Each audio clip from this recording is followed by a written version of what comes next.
Hello, everybody. Greetings from London. Thank you very much to Paola and Christina for inviting me to speak today. And I'm very sorry that I can't be with you in person. I'd much rather be in Argentina.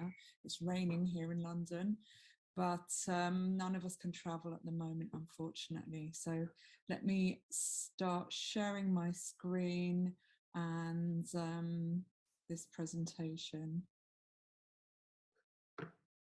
So what I'm going to talk about today is how I've used evocative objects to trigger memories, how I've used that in my own work, and then from this research, how I've used this as a technique for teaching students.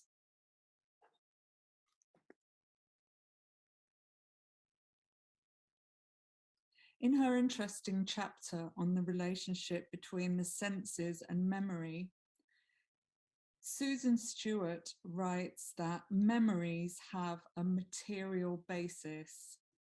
Memories are a register of a physical experience the body once had, either stored in the conscious or unconscious mind, and memories inform our future actions.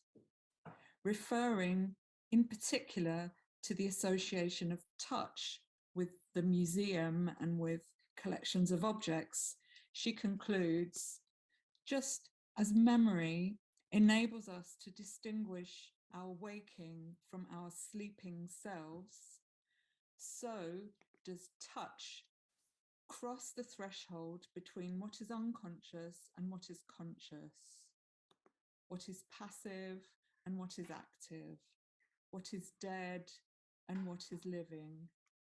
Memory is the animation of the past necessary to our orientation in the future. So this is from a book, Material Memories, Design and Evocation, edited by Marius Quint, Christopher Brewers and Jeremy Ainsley. And what's important to me about this quotation is the connection between touch and memory. I'm now going to tell you the story of how I myself worked with touch, the sense of touch, and touching an evocative object to animate my own memories from the past. And this could be thought of as an autoethnographic process. The film I made was an experimental artistic film that's based on personal truth and experience, but it's not the story of my memory. Autoethnography is not the same as autobiography.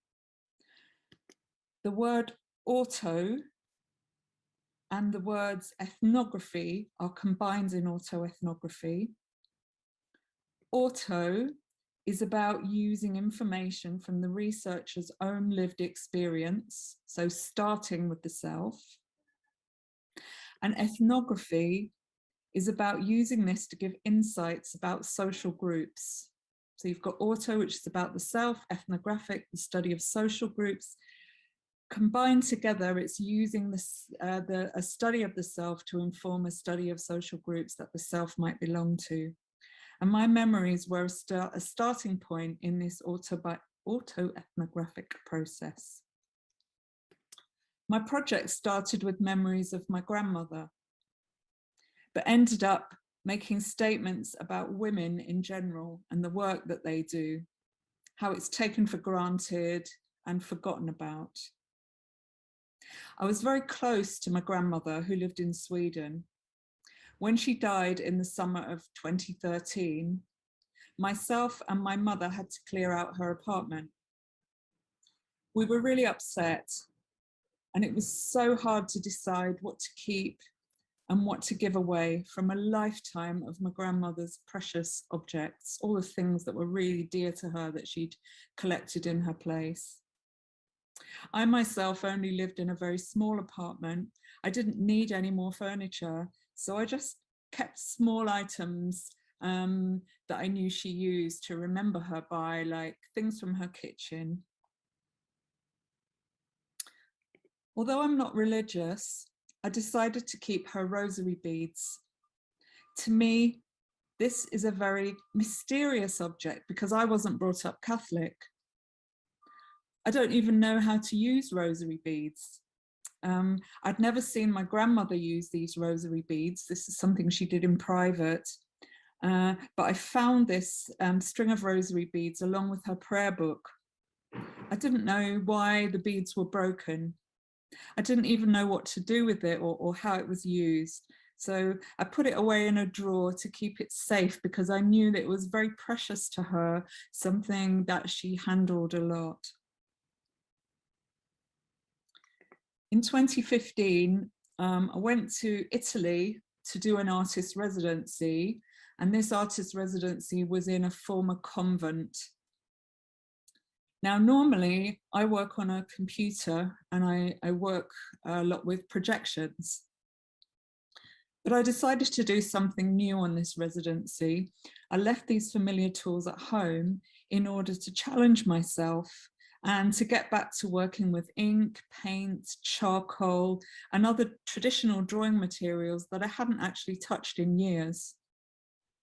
I didn't have any plan about what I would end up doing there, but as a starting point, I brought with me my grandmother's broken rosary beads. I ended up drawing these beads over and over again with different materials every day. As I told you, I didn't know how they were used, so I visited the local church and saw the old women praying with the rosary and what they did with them with their hands.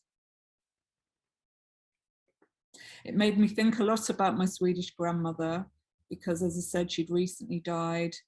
And I also thought about my other Scottish grandmother who died over 20 years earlier. As I was making the drawings and remembering these women from my family, I thought a lot about the invisible work that mothers do to support their families.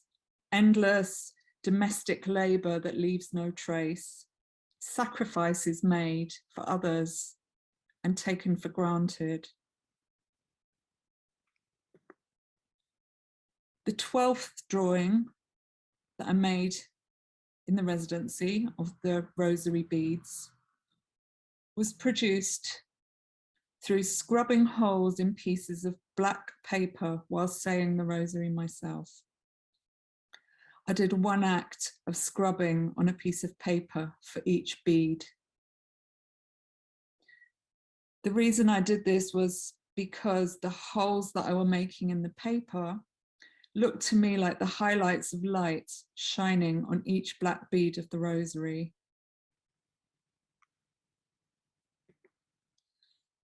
The line of pieces of paper left behind looked to me like a film strip, a record of the time taken to scrub each one.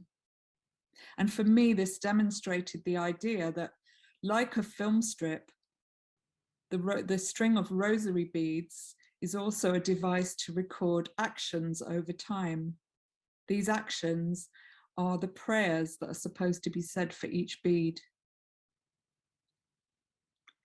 In the final exhibition, I only showed these pieces of paper. I didn't show any of the other drawings that I'd done because this idea about recording time seemed to me to be the most important thing I'd learned on the residency. I showed this work in progress to a couple of galleries, and I got invited to do the performance at an exhibition of experimental animation in Sichuan Institute of Fine Arts in China. I thought they'd think I was crazy proposing to do a performance instead of showing an animation, but they really understood what I intended. To me, this was like making an animation in front of an audience rather than showing the finished animation. For each bead on the rosary that I had in one hand, I said a few words and scrubbed a hole in a piece of paper. So the time taken for my actions and the process of my labor was recorded in the sheets of paper, as if it were a frame-by-frame animation that I was making in front of an audience. I was then invited to perform this work at a big exhibition of 100 feminist artists in London. However, although this work is often framed as feminist, I didn't intend it to be specifically just about the work that women do, although that is my experience. I was also interested in all of the manual labourers who work so hard day after day and whose labour is invisible. So I was also thinking about street cleaners, the people who clean the underground, people who clean buildings. I was thinking about cleaners of all kinds, male or female. Later on, I was lucky enough to go and stay on my own in a residency in a beautiful cottage in Ireland. This residency is in a place called Kilrelig. It was a lovely place, but it was really, really cold. And I had to clean out and light this fire every day, this stove. It was really hard work. It was heavy carrying the fuel. It was hard work clearing away all the ash. But actually, the women in Ireland and in many other countries used to have to do that every single day, cleaning out the ashes, gathering fuel for the fire, building the fire up again. So again, this made me think about all the hard work that women do for their families. And so I ended up making pictures out of the ash, like a ritual to record the process of cleaning away the ash. I called them Aschenputtel. Aschenputtel is the German name for Cinderella. Cinderella being a fairy story about a girl who's always having to clean away the ashes and how she ends up, you know, having a great life, marrying a prince. So I was thinking a lot about women cleaning the ashes, and so I made a picture, a series of pictures in which I recorded the actions of cleaning away the ashes with my fingers on pieces of paper. And when I got back to work, I was working at the time at the Royal College of Art, I borrowed the rostrum camera and I started to animate dust and cleaning products under the camera. Thinking about all these pictures that I'd made and also memories of my own experiences when I was younger, because when I was a student, I worked as a cleaner. Also as a young artist, when I didn't have a job, I also worked as a cleaner, cleaning people's houses. And this was how I supported myself when I was starting out. So thinking about these experiences of my own of being a cleaner, I started to experiment with making marks through erasure with a scouring pad, you know, one of these things you used to clean and you used to scrub, with bleach, cleaning product, and a knife. So this was a work about repetitive cleaning and the constant ritual of repetitive cleaning. You can see it in the back on the wall behind me, this one. And it was made through cleaning tools and cleaning products. So it was about cleaning, made by cleaning and with cleaning products. Carrying on these ideas, I then imagined myself in the role of a cleaner, dressed up in an overall and a headscarf, like my grandmothers would have worn to clean the house. I took photographs of myself dressed up in this manner, and then cut silhouettes out of paper. And the reason I did this is because it's like a portrait, an abstract portrait of a cleaner, but the character's not shown directly. Her silhouette is made in the form of a paper cut, a hole in the paper, an absence, an erasure. So you don't see her, you see her absence. And this was intended to symbolize the invisibility of domestic labor and the lack of voice that ordinary workers in general have in British society. So you can see I'd done a lot of experiments, and I started to scan the bleached and inked papers I'd made, and working with this idea of scrubbing the floor, and gathered all this material, all these experiments together. And I then used this as a research to make a 3-minute film, which I called Erasure. I was able to draw upon all of the ideas that I'd gone through in the making of the film, in which I combined drawn animation with animated cleaning products. And it was been screened in a number of festivals and art galleries, including Holland Animated Film Festival, Venice Biennale and Brussels Art Fair. And it also featured in an exhibition at the Oaxaca Museum of Contemporary Art in Mexico, in many other places. So I'm now going to change my screen sharing so that I can show you it. So I'm going to stop sharing this window and start sharing a different window and play the movie.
Sharing this one and go back to sharing my PowerPoint.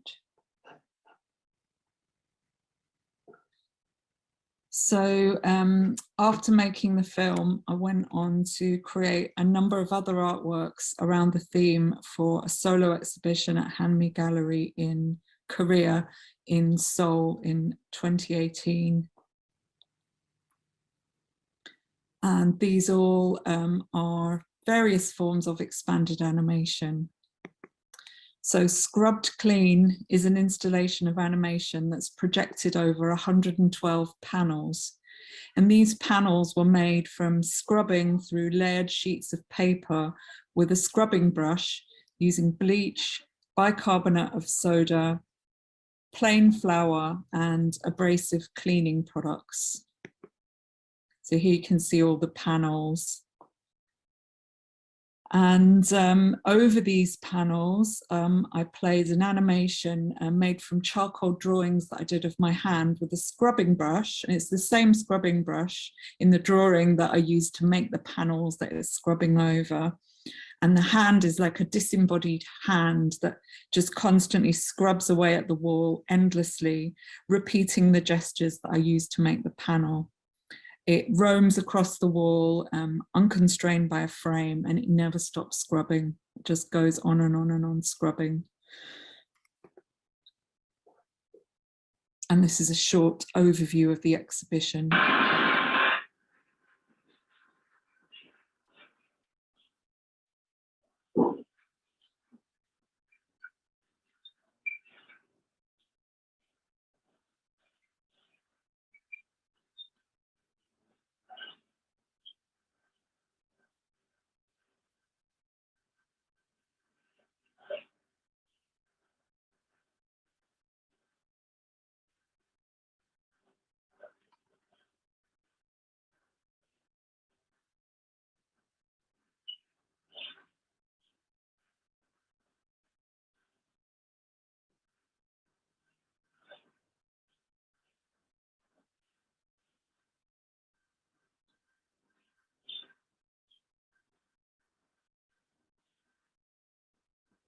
I'll just stop there.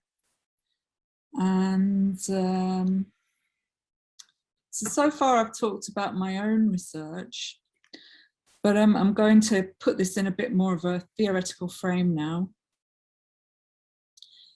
So all of this research started out with a very personal object, my grandmother's rosary. And collecting personal objects is a way to store memories. The key to the process I've just shown you was the sense of touch, was handling an object, of physical activities related to that object. So starting with handling a string of rosary beads, thinking what they were used for, brought up associations for me with sacrifice through physical labor. Now I got this idea of evoking emotional memories from the use of an object, from observing a series of workshops that used object analysis at Drama Centre London. And this comes from method acting teachers such as Konstantin Stanislavski and Uta Hagen, and also Lee Strasberg. And these teachers, as part of preparing actors for a role, they use techniques with personal objects, using them as triggers for emotional and sense memories that the actors can then access in their performance. This technique helps the actors to access deep personal emotions, and then they can use them in their performances to make themselves seem more authentic. So, for example, if I wanted to cry in a performance, I could maybe bring my grandmother's rosary, and thinking about my grandmother dying might make me cry. And then eventually I could train myself to cry in the performance without the rosary. So objects are used in actor training, the method acting training, to evoke emotions as a part of the training. And I was invited to a PNCA in Portland in Oregon to do a summer workshop with the artist Rose Bond, Professor Rose Bond. And as one of the activities that we did on the workshops, boundary crossings workshops, I asked students to bring a personal object with special significance for them. And we then did a series of exercises in which they closely examined, drew, and talked about their objects in groups. So they did this as a group activity. They brought in these objects, talked about them in a group. This was a starting point for them to create a piece of work that addressed their own personal identity. The students produced a rich variety of pieces over the next 2 weeks that resulted from their initial object analysis. So the theme of our project, our exhibition and workshop, was Inside the Outsider. So it was about conveying private inner worlds, based on the idea that we affirm our identity through repetitive actions and rituals. So as part of the preparation for this, we got the students to work with these objects. And the students produced some amazing works. Jerry Ransheng started with a photograph from his childhood, and he projected old family photographs onto a papier-mâché head. With this work, he wanted to look at his feelings of dislocation of being a Chinese student in America. Amy Love started with her passport, questioning her identity as Jewish American. She created an animation using old family photographs and drawings. The animation was played on a dinner table, which was set up as if for a traditional family dinner. Ari Gabrielle started with an old toy, and she made an absolute exquisite stop motion to the accompaniment of a poem she'd written, and she played it on an old TV set inside a cabinet of curiosities. So there was all kind of objects in the cabinet and lights you can see here along with her animation. It's a beautiful piece of work. And let me just show you a little bit of that.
So that was work produced by students after a 2-week workshop. So they only had 2 weeks to make that. So to conclude, our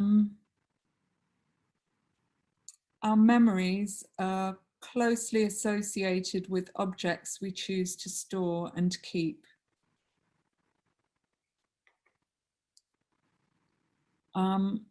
I'd call this an ideation methodology, what I've been doing, a way to generate new ideas.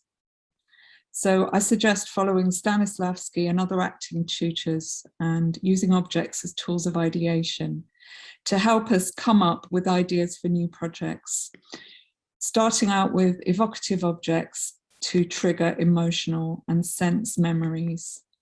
Is something that I also have done with MA film, documentary and animation students. I use this idea as a starting point for a writing workshop.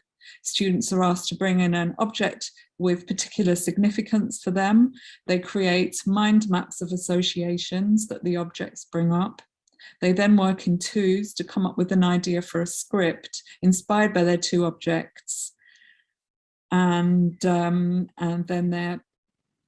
they work in a group to develop these further. So I hope that you might have found some ideas in there to inspire your own research and teaching.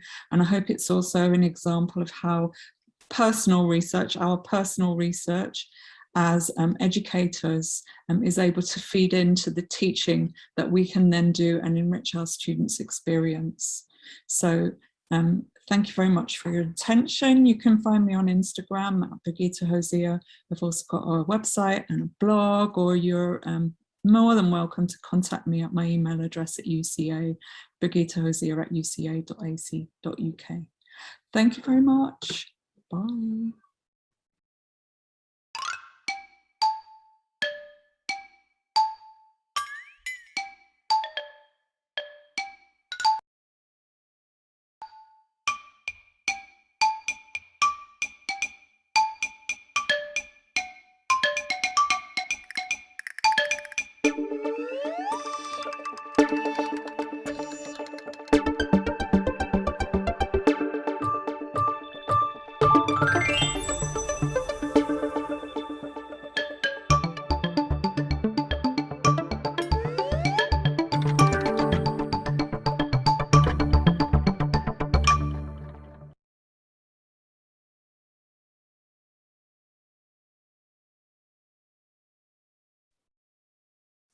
Bueno, buenas tardes. Ahí me escuchan, creo. Buenas tardes a todos. Estamos finalizando esta presentación. Nos faltan unos minutitos para que ingrese Birgitta a la sala. Le habíamos dicho a las 13 hora argentina y todavía no son las 13, así que supongo que con su puntualidad va a ingresar en el horario.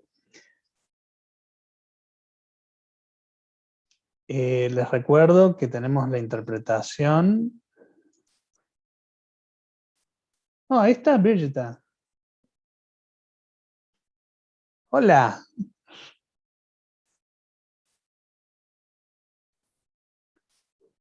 No sé por qué ingresó con ese link, pero bien, ingresó Birgitta. ¿Me escuchas? No sé si está escuchando la interpretación. Yes, thank you. Perfecto. Bueno, muchísimas gracias. Gracias a vos, muchas gracias a vos por estar acá.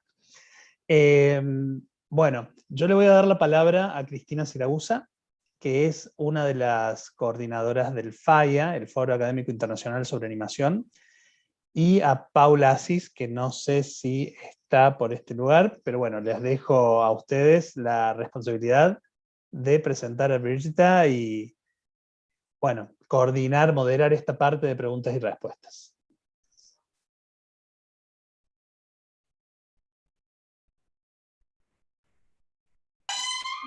Hola, ¿se escucha? Porque estoy teniendo un problema con el audio. En todo caso, denme un segundo, me voy a poner el micrófono. Gracias.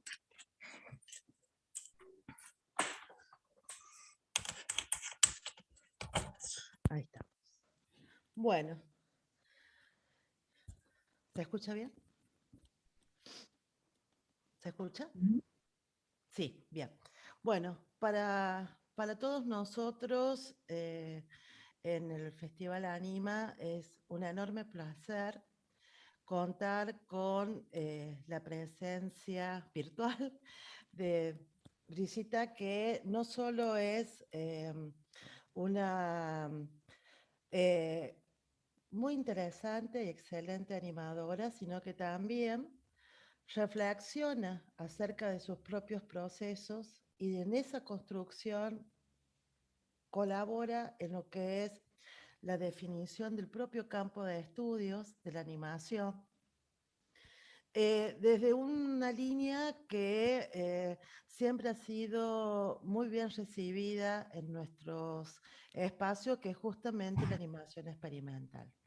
En ese sentido, el video que nos compartió con su conferencia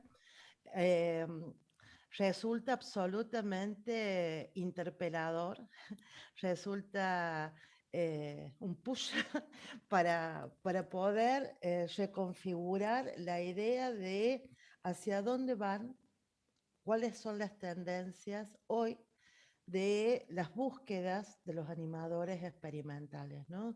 Donde lo cotidiano, donde la memoria, donde lo subjetivo se plasma de una manera absolutamente imponente con nuevos recursos, nuevos procedimientos o reconversión de procedimientos para de esa manera contribuir a este doble espacio, que en tu caso tiene que ver no solo con la producción, sino con la investigación situada desde esa producción que se piensa, que se autorreflexiona. Quisiera primero preguntarte, nosotros estamos en una facultad de arte, digo, está ligado este festival y este foro a la producción artística. ¿Cuál es tu propio posicionamiento acerca de qué es esta investigación artística desde tu propia experiencia de la animación? ¿Cómo ubicas ese lugar que es epistemológico, que es ontológico y que es muy, muy atrapante en tu propio desarrollo? So I guess that I consider myself as a researcher as well as an artist, and I research through practice. And I've come to that through practice-based PhDs in the UK. I'm not sure if that's common in all parts of the world, that you can do a PhD by practice. I know it's not in America, so it's not in Argentina either. I can see you shaking your head. So in some countries, so Australia, the UK, Scandinavia, you are able to do a PhD by practice. So it's not, you have to write as well, you don't just do practice, but the idea is that you're investigating, you're thinking about something, and part of your thinking is through making something. So in my PhD, I was very interested in animation as a form of performance. And I did a lot of experiments and a lot of thinking about how animation and performance might be linked by making experiments. And in my practice, I've carried on experimenting with ideas.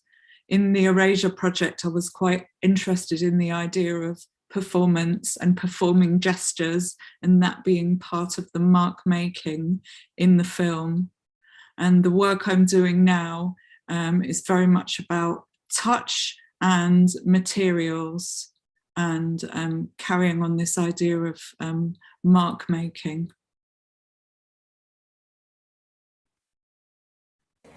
Observo de alguna manera cómo también se insertan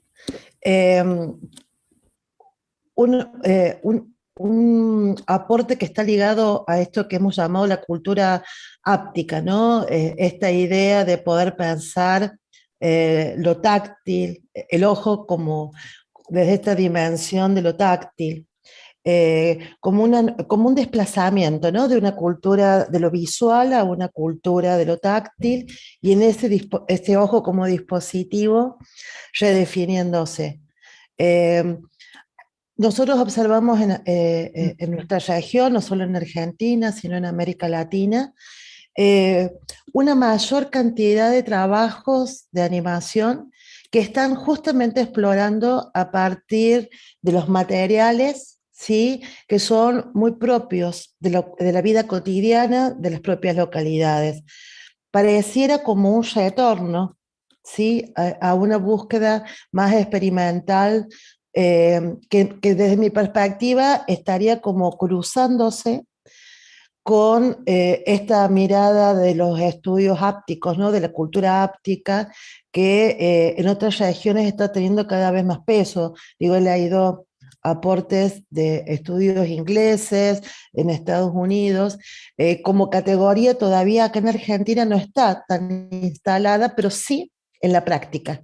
Sí, la práctica de la animación tiene esto, que creo que me parece que es una forma muy rica de poder cruzar lecturas, ¿no?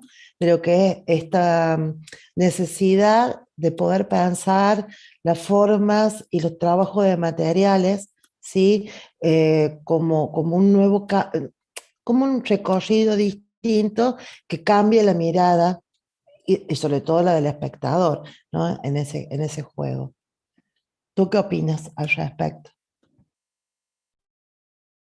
There's a very influential book called The Skin of the Film by Laura Marks, and that's made a lot of people think about affect and feelings and touch and the senses. And at my university, we have a sensory research unit, and we're looking into the senses, and we're looking into, well, my colleagues are looking into virtual reality and so forth as well. I've kind of moved away from computer animation and got more into tactile real media, but I'm going to bring some of that back into more computer animation in the future. So yeah, I'd say that Laura Marks's book, The Skin of the Film, has been very influential. Probably also a lot of people are getting bored with computer animation and the perfection of it. We had a book called The Crafty Animator, which was edited by Paul Ward and Caroline Ruddle. And I wrote a chapter in there called Made by Hand, about making things by hand. And I did argue in there that I thought computer animation could also be experimental, not just handmade animation. But the book is about craft and handmade processes. And since writing that, I just became really interested in working by hand. And during the pandemic, I don't know how it's been in Argentina, but here in the UK, we've had long periods where we've had to stay indoors because of quarantine and not allowed to meet anyone else, just working on your own at home. So I became really interested in drawing and making a film by hand because it was a slow process. I couldn't really think about anything or focus on anything. I couldn't even read a book because I felt too anxious and stressed, but I could get to work on a film that was hand-drawn, and each frame was something like half an hour per frame. It was ridiculous. It was the slowest film I've ever made, but I really enjoyed it, and it kept me through the lockdown.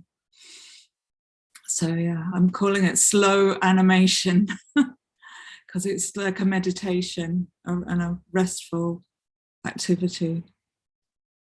Bueno, en realidad intervengo. Toda la animación sería slow, ¿no? Sería lenta siempre, todo el proceso de animación. Me quedé pensando cuando planteabas la posibilidad de hacer doctorados en base a la investigación, que acá todavía en Argentina te confirmo que no los tenemos habilitados. Y tal vez esta pregunta viene de mi ignorancia del tema y de lo distante que lo veo a esta posibilidad aún en mi país, pese a que desde la producción artística siempre hay una reflexión y siempre hay una investigación y un proceso de experimentación e investigación. Mi pregunta sería, ¿cómo separás lo que sería un discurso curatorial o un posicionamiento del artista de lo que vos planteás como objeto de investigación o propuesta de investigación? I don't really separate them because I think when I'm making an artistic project, I'm researching, or if I'm curating something, I'm researching. So I don't really separate practice and theory. I think they're the same things. The theory inspires the practice, and the practice inspires the theory. For me, they're both completely linked. I don't see them as separate.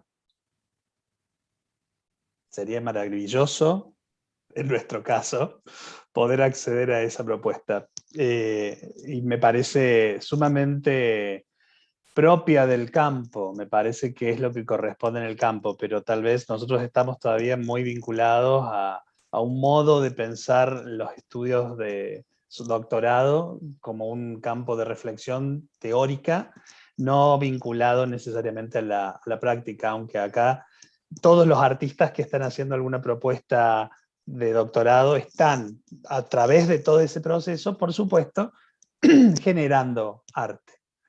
Hay una pregunta en el chat, yo no sé si vos la podés ver, si no te la leo.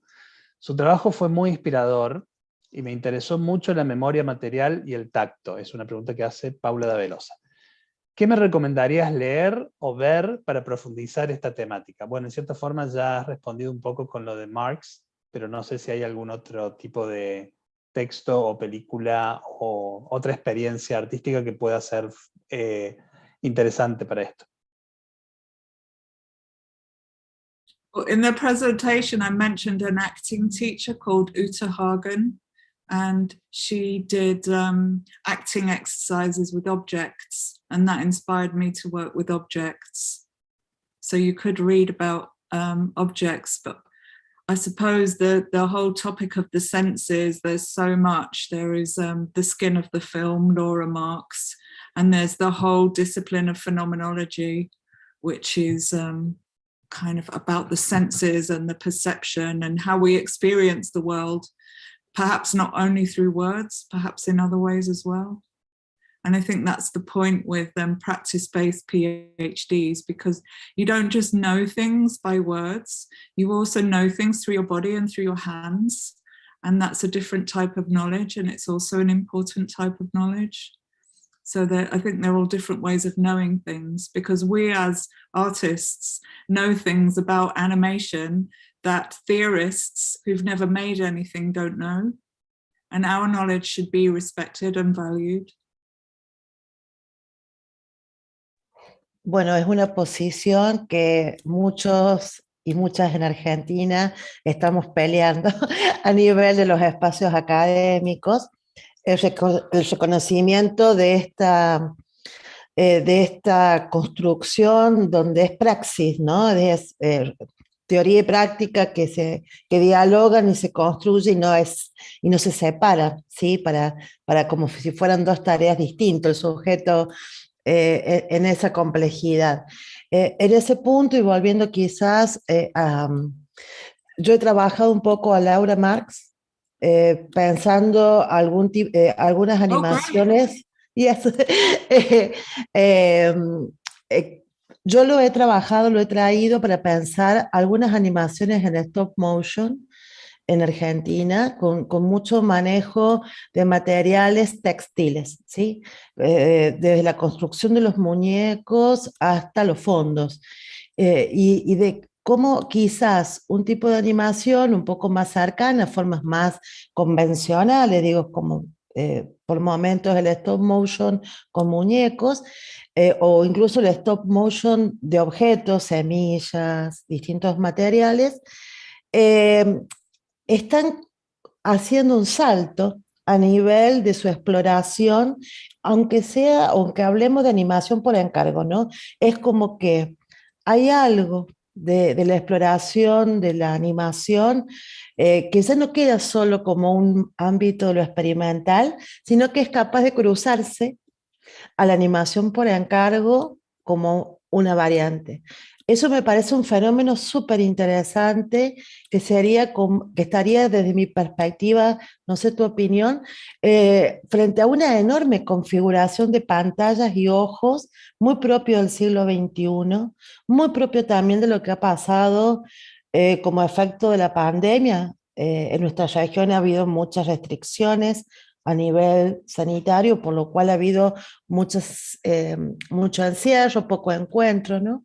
Entonces me parece que esta vinculación tan profunda con las pantallas también hace que estos cruces los podamos encontrar en distintas zonas de la producción artística y cultural.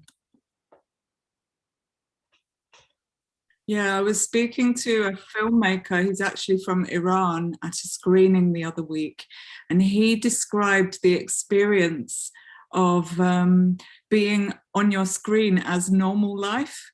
So it's like looking in a screen is now normal, and he called anything else leaving the frame. And I found that really shocking, the thought that perhaps our life is now lived on a screen and anything else is leaving the frame. That's so crazy.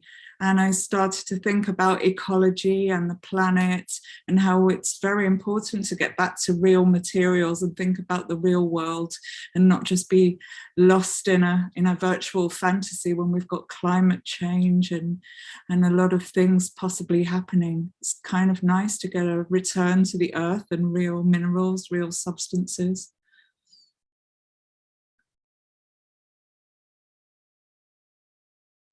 Bueno, justamente esa es una vertiente que está tomando la animación latinoamericana en estos últimos años, ¿no? Como un cruce que me parece súper bueno de rescatar, redefiniendo los aportes teóricos en ese sentido. No estoy viendo el chat, si hay alguna otra pregunta ahora, Alejandro. No hay ninguna pregunta acá. En YouTube están comentando, bueno, cuando termine el máster voy a hacer el Practice-Based PhD, con lo cual creo que hay ahí hay algo, una posibilidad y un interés realmente, ¿no? Birgitta, a mí lo otro que me impactó fue también en el proceso, cómo a partir del objeto de tu madre, o de tu abuela, no recuerdo, el rosario, ¿no?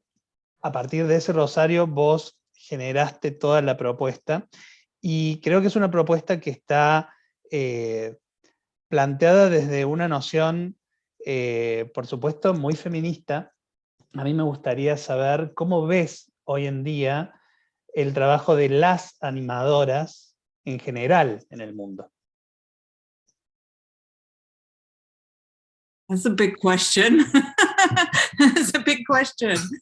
I mean, I suppose there's been a lot of women who've been attracted to working in animation, experimental animation, because it's something you've got control over. You don't need a lot of money, you don't need a big team, you don't need a lot of equipment. So it's something you can work with.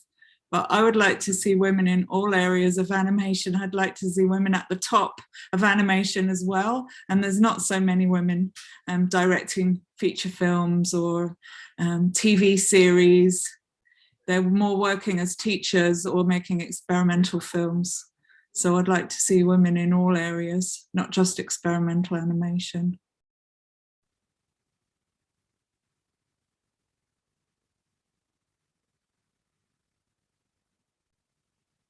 Nosotros en el Festival ANIMA hemos recibido este año una importante cantidad de producciones realizadas por mujeres, y también hemos empezado a encontrar en el FAI, en el foro académico, discusiones acerca, ¿sí?, de la mirada de géneros y la cuestión de la animación, lo que también hace, y empiezan a aparecer también con cierta fortaleza temas de doctorados, incluso de trabajos finales del grado, ¿no?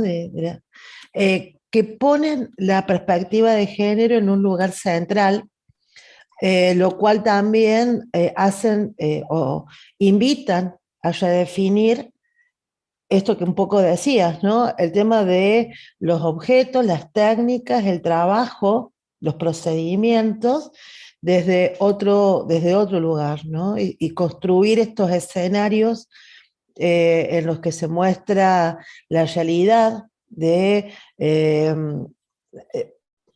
una realidad muy difícil, muy atravesada por la exclusión, ¿no? Y por el patriarcado. Entonces, es como un fuerte envión en este momento de redefiniciones que empiezan a aparecer como preocupaciones y que me parece que están desplazándose de ciertas problemáticas, pero también de ciertas prácticas de la producción creativa con la que estábamos acostumbrados, ¿no? Esto, bueno, en nuestros países es un fenómeno central. ¿Cómo vos lo ves a nivel de la producción y las reflexiones de la animación en tu región? I've actually written a book chapter about women and experimental computer animation. And what I've noticed from my students, and this is a generalization, is that the female students seem to be more attracted to working with handmade processes and drawing and more graphic styles, and less attracted to working with computers. And I would like more of my female students to work with computers, because the people who control technology control the world, and we need different sorts of people to engage with technology, or from all different kinds of backgrounds. We don't want just one kind of person to determine all the algorithms that are controlling our lives. So I think it's really important for women to learn all kinds of processes and to get involved in coding and technology as well as handmade processes that they're probably more attracted to in some ways. Tenemos una pregunta de María Constanza, a quien invito a que prenda su micrófono y su cámara y la haga la pregunta para que Evangelina la traduzca. Bueno, gracias. Bueno, antes que nada, me resulta un placer este intercambio. Me resulta muy inspirador su trabajo, tanto desde los aportes de la teoría y la práctica, por más que entendemos que están mancomunados y entrelazados. Mi consulta es puntualmente ¿cuánto valor consideras que podríamos aportar a las lecturas de las narrativas de las obras animadas si hacemos foco o le prestamos más atención a esta mirada sobre lo material, lo sensible y el tacto que propones?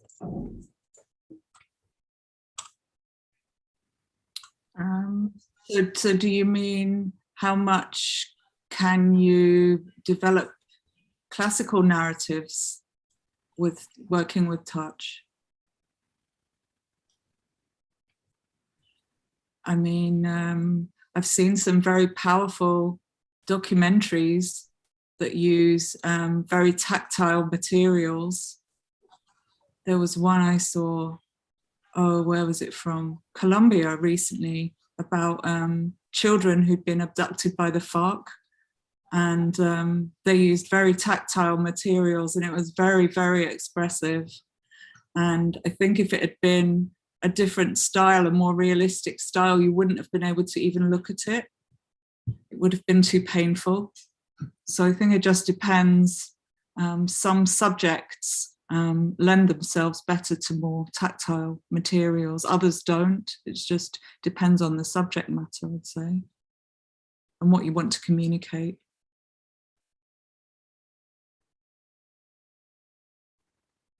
Bueno, me encantaría poder continuar esta conversación, pero lamentablemente tenemos una frase acá en español que es: el tiempo es tirano, así que tenemos que ir cortando porque continuamos con la programación del FAIA y ya no es, esta es la cosa que nos ha quitado la virtualidad, ¿no? Nos quitó la posibilidad del pasillo, porque estoy seguro que si hubiéramos tenido esta conversación en una sala, hubiéramos abandonado la sala, pero la conversación hubiera seguido en el café.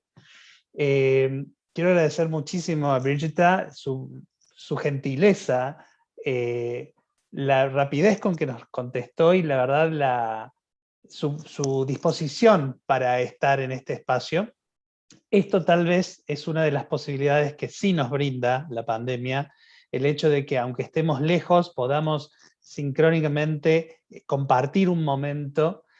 Me parece a mí, creo que Cristina va a también compartir esta opinión, en el FAIA hemos tenido dos conferencias sumamente distintas, dos perspectivas muy complementarias, no necesariamente opuestas, pero sí complementarias entre la forma de construir conocimiento en animación, ¿no? La conferencia de Jorgelina Orfila ayer, donde ella planteaba toda la perspectiva por ahí más teórica, y la conferencia ahora, la presentación en video y este Q&A con Birgitta, donde estamos pensando en la producción artística como investigación, que personalmente es una perspectiva que abrazo y que estamos luchando, porque es una lucha en las universidades locales para poder abrir esa posibilidad también. Así que te agradezco muchísimo, Birgitta. Espero que nos juntemos nuevamente en un café pronto, en algún lugar, acá en Argentina, en Inglaterra, donde sea, en cualquier lugar del mundo, pero espero que esta virtualidad se acabe pronto, y muchísimas gracias. Well, thank you very much for inviting me. It's really a great honor and a privilege to be invited to Argentina. I wish I could be there in person. I wish we could be in the bar and talk some more, but it's fantastic that we have an interpreter here, and thank you very much to the interpreter who allows us to speak with each other as equals without the problems of, you know, language, which language we speak. So thank you very much to the interpreter.